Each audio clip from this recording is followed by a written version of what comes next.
Welcome everyone, and thank you for joining us for this afternoon session. I'm Andrea, and I will be your host for today's webinar. I'm glad to welcome today Mr. Nir Tasher and Mrs. Rachel Menda-Shabat.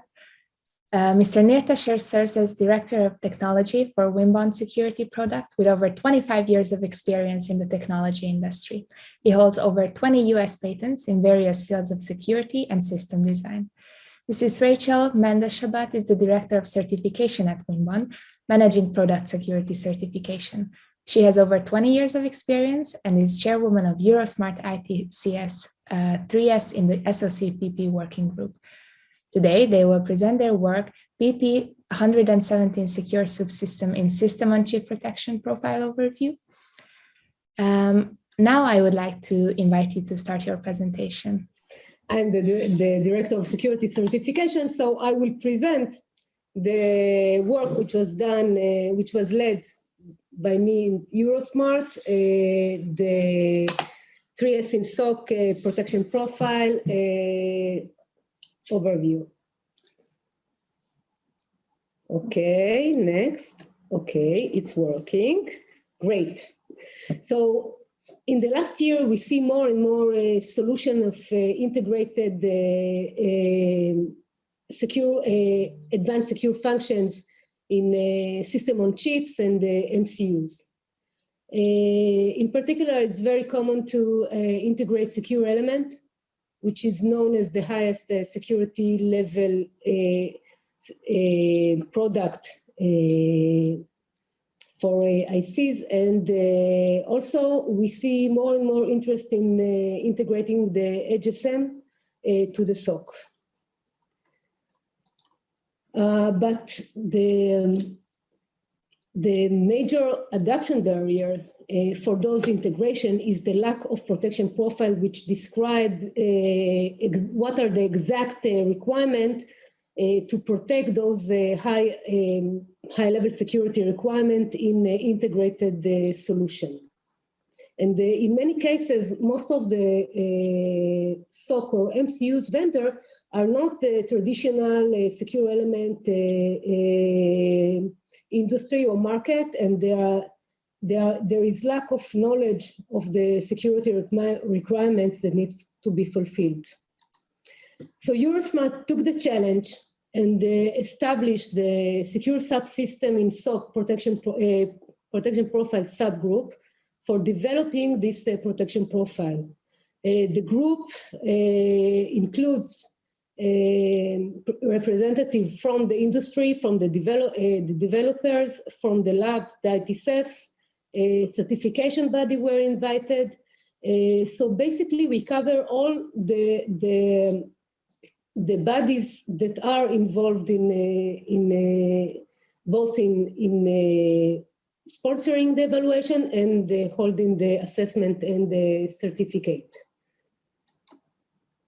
So before we will talk about the protection profile, just a little bit of reminding or explanation what is protection profile.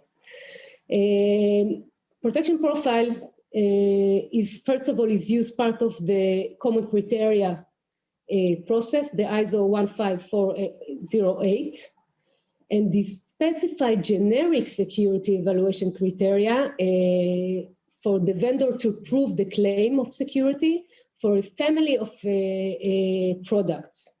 It's very important to understand the protection profile doesn't define a specific implementation or how to do it. It's only guidance for the general security requirements that need to be fulfilled. The way of how to do it is the responsibility of the vendor.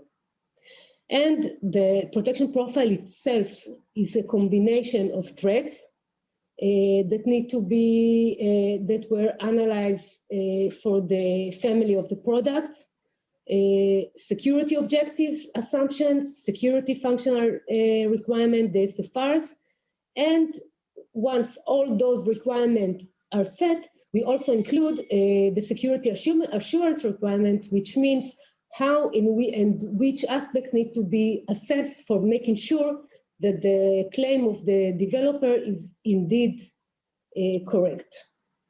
Another dimension of the protection profile is the evaluation assurance level, which means in which level of security this product family need to meet.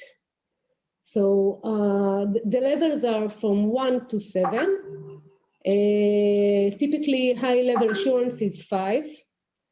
And all these activities are being, in most of the cases, are being initiated and created by the community, by the stakeholders of this product family or the specific solution, as was done for PP0117. As I mentioned, it was a group of developers, labs, and certification bodies.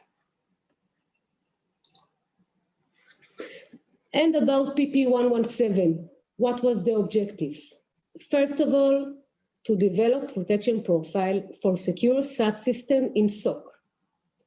Second, the objective was to have strict conformance to the well-known security IC protection profile PP1184, which is the well-known secure element protection profile.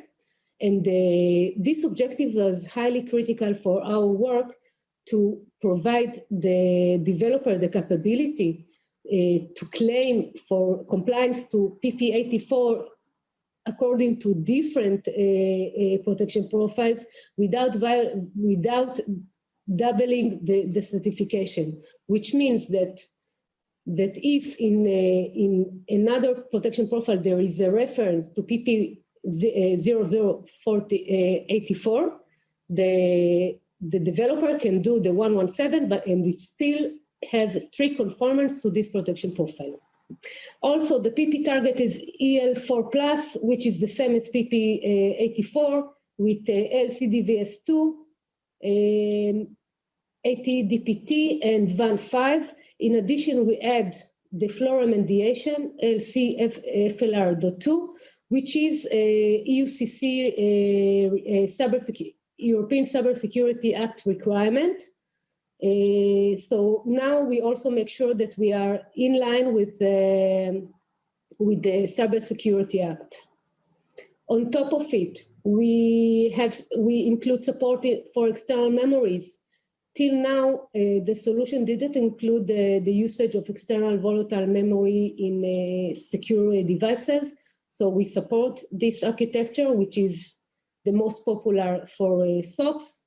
We add optional packages for software loading and update, recovery, provisioning, composite software isolation, and we kept the crypto package as was in PP84. And we make sure that this protection profile is in line with the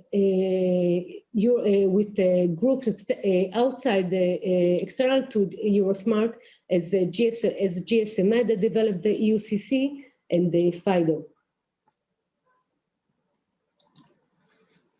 And let's speak a little bit about the target of evaluation. As I mentioned before, we are talking about security subsystem. The security subsystem, as you can see at the right, is integrated in a system on chip that had interfaces to the system on chip, and also in most of the cases will use external NVM, non-volatile memory. We define a range of security.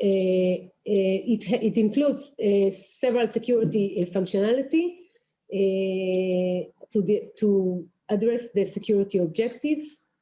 The isolation is one of the important topics that were fulfilled and were addressed because of the need of avoiding leakage of information from the secure subsystem to the SOC and the outside. And as I mentioned before, in most of the cases, external and non-volatile memory or volatile memory will be used. So the structure of the protection profile, starting from the base PP, which are the mandatory security functions that the developer need to meet for being able to claim for compliance to this protection profile. On top of it, we have the dedicated security function for external memory, for crypto library usage, for composite software isolation if it's part of the target of evaluation, and the loader. In many of the cases, composite software isolation and loader will come together. This is the certified V1 version. We plan to develop actually in the next month additional packages to make the protection profile comprehensive and that meets all the requirements in the industry, which the packages are the updater, the recovery, and the provisioning that we expect that in many market segments it will be required.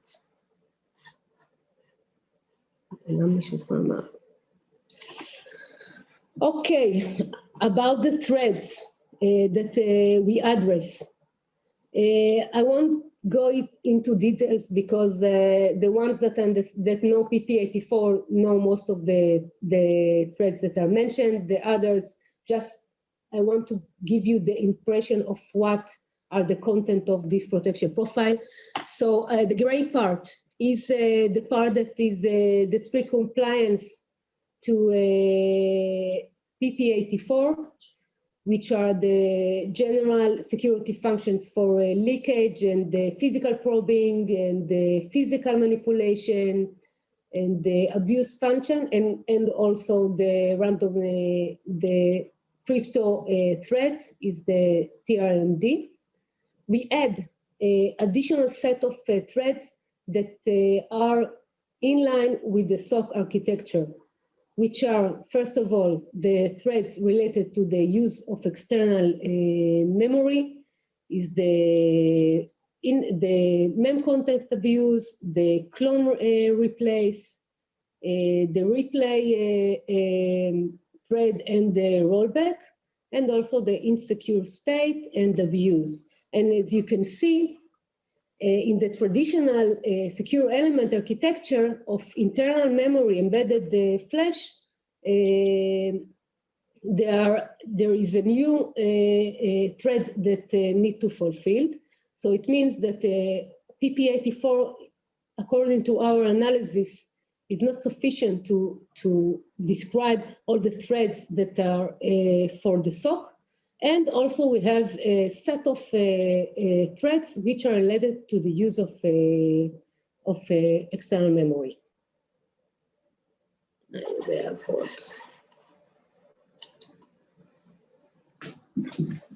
And now Nir will explain about the methodology.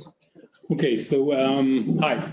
So as Rachel mentioned, there was a need to redefine the protection profile so that it can be used in the case where a secure subsystem or a hardware security module or a secure element is integrated into another silicon of a more sophisticated system on a chip.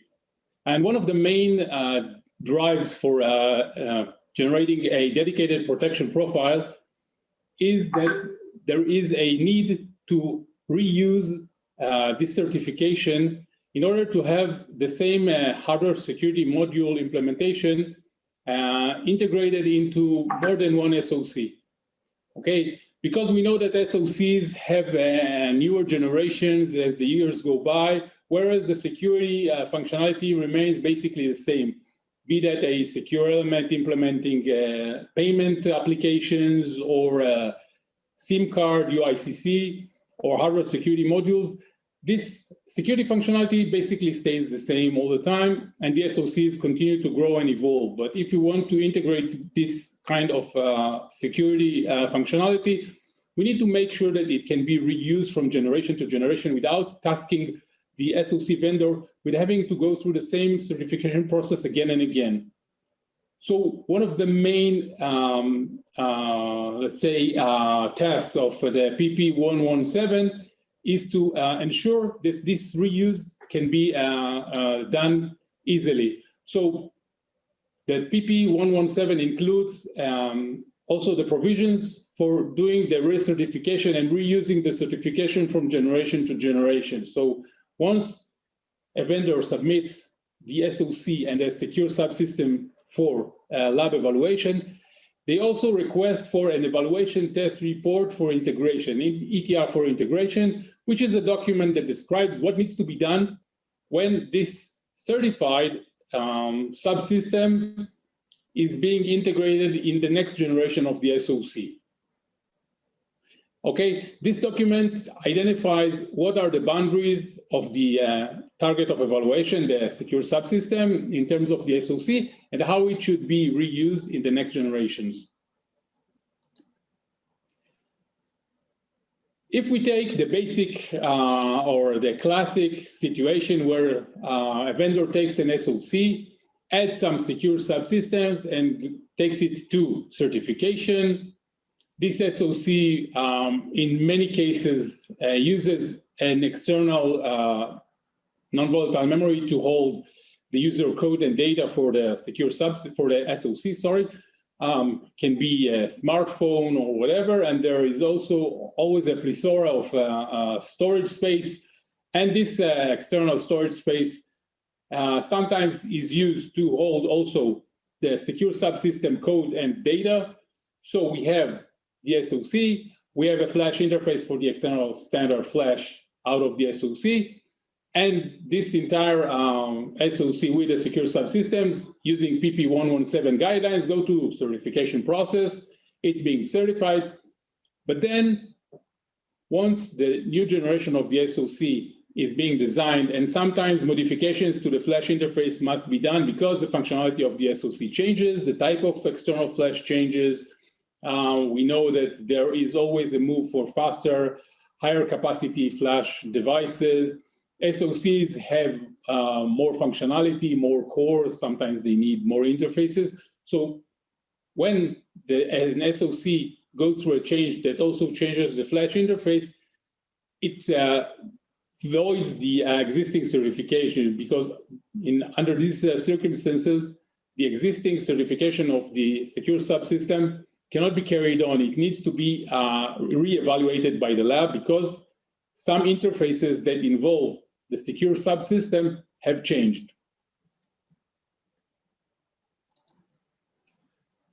In other cases, there is a way to carry on this certification from generation to generation by using a secure flash in combination with the secure subsystem.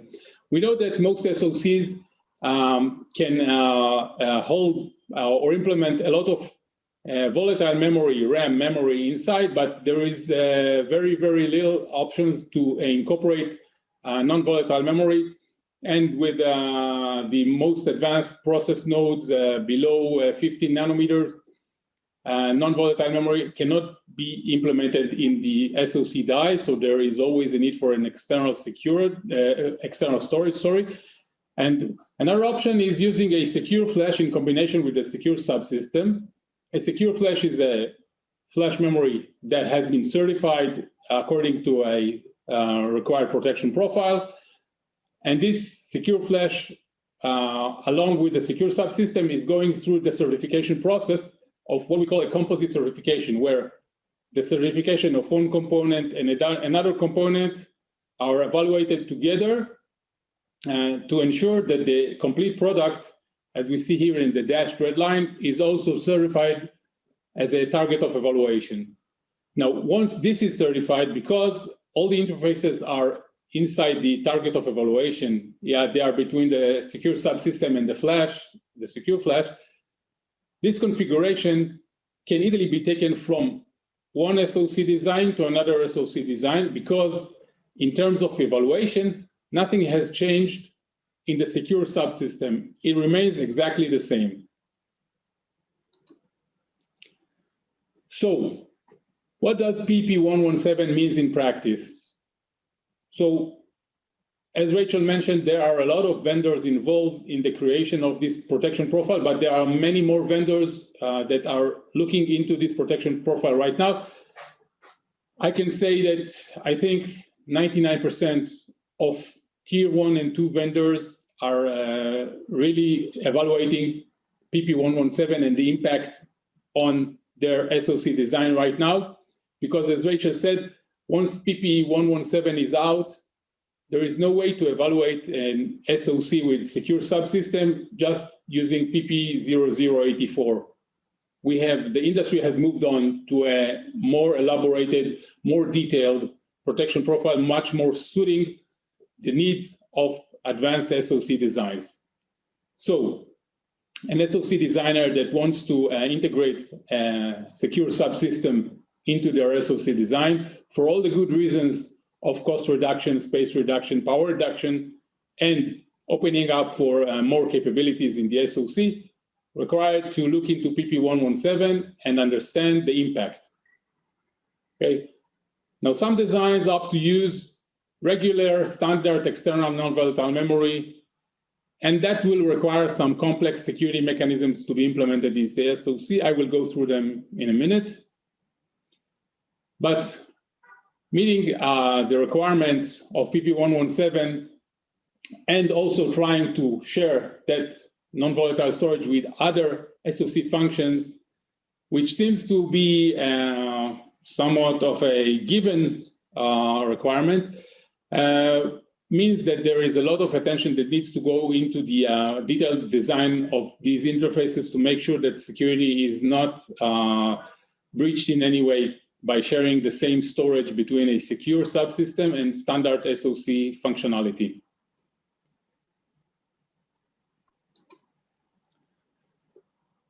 So what's the main difference between PP84-based secure element or UICC and integrating the 3S into an SoC? So as I said, the storage needs to be out of the SoC boundaries. And when I mean out of the boundaries, even if it's an integrated or a stacked die or a multi-chip module inside one package, in terms of PP117, it means that the devices are separate, because it's very easy to uncap an SoC and access whatever is inside. So once we take the SoC and the subsystem, the secure subsystem and the memory, and they are in two different devices, there needs to be a lot of attention on how the data is protected. So the data should be protected from content abuse, replacement, replay, and rollback. Okay, content abuse means that someone that is not authorized to access the data, it could be an adversary that is opening up the smartphone or whatever device it is.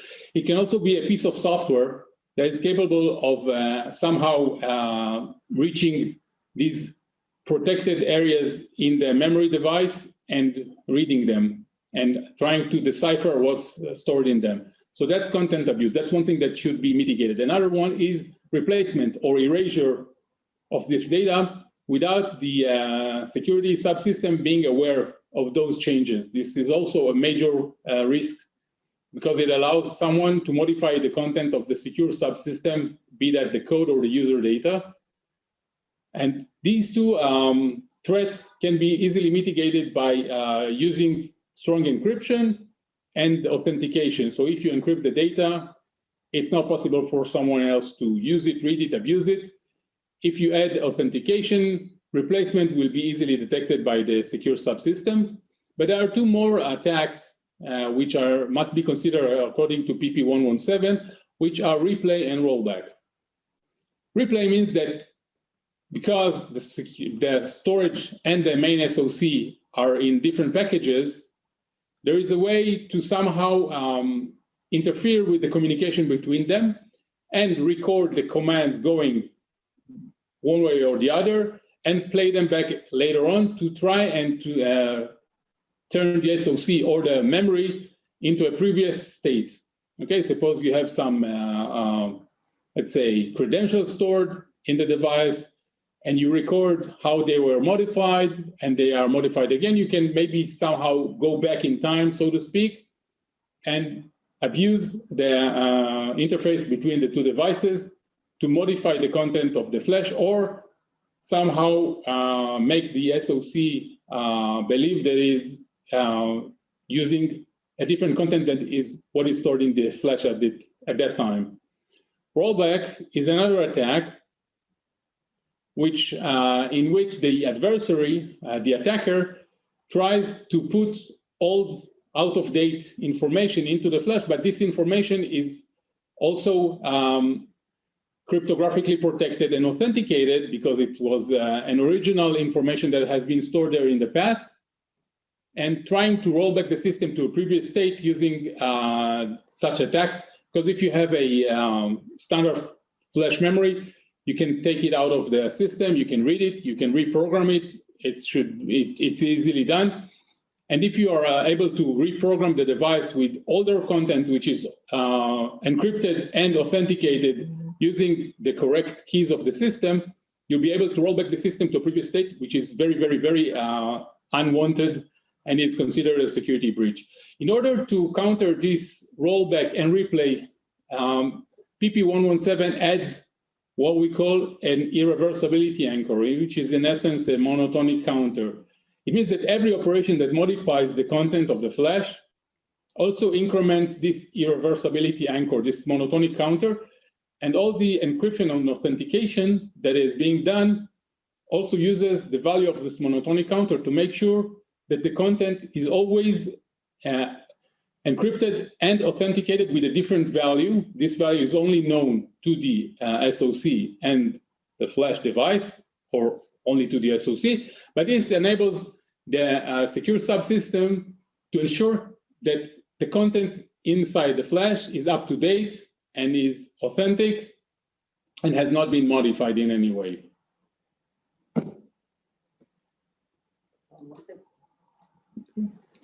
So, as I said, there are two options of using an external memory. One is using a standard flash, as I've described, and the other is using a certified secure flash to meet PP117 requirements. What are the benefits of using certified secure memory? The certified secure memory handles all these tasks of encryption, authentication, replay protection, and rollback protection. It contains the irreversibility anchor, aka the monotonic counter, inside the flash device, because to implement such a monotonic counter inside an SoC requires a lot of OTP space, which is sometimes not feasible in an SoC, and if it is feasible, it will carry a very hefty price tag for the silicon size. It allows a very simple reuse of the TOE in new designs, since the secure flash is part of the TOE, and there are no interfaces for other elements of the SoC to access the content of the non-volatile memory. And it minimizes the overall certification effort. So a simple, very simple block diagram of a secure subsystem inside the SoC. You will have your cryptographic functionality, the small CPU that is part of the secure subsystem, an interface to the external flash, and the certified secure flash. And all this dotted dashed line is being certified and can be reused again and again and again in future generations of the SoC or in many SoCs from the same vendor, because in essence, this TOE never changes. It stays and remains the same throughout the generations of the device. So to summarize, the secure subsystem, including the secure flash interface, is implemented as a closed block within the SoC.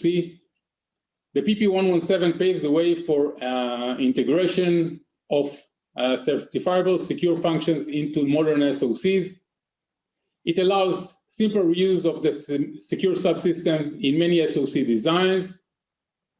And when using a certified secure flash with a secure subsystem, the user or the designer gains the benefit of having a reusable, simply reusable S3S component that can be used in many SoC designs, again, with a very, very limited certification effort for further generations. And now it's time for Q&A. Thank you very much for the presentation. I would like to encourage everyone who has any questions to write them in the chat box. Let's wait a little bit. Sure.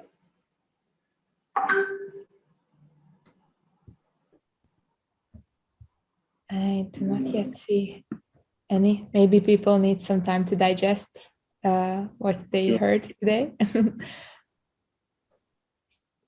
So if they need to ask questions or contacts on top of the webinar, they also can contact us through trustme@winbond.com. Sure, I will also include this in the post-webinar email so that if anyone has any questions, they can get back to you later on this presentation.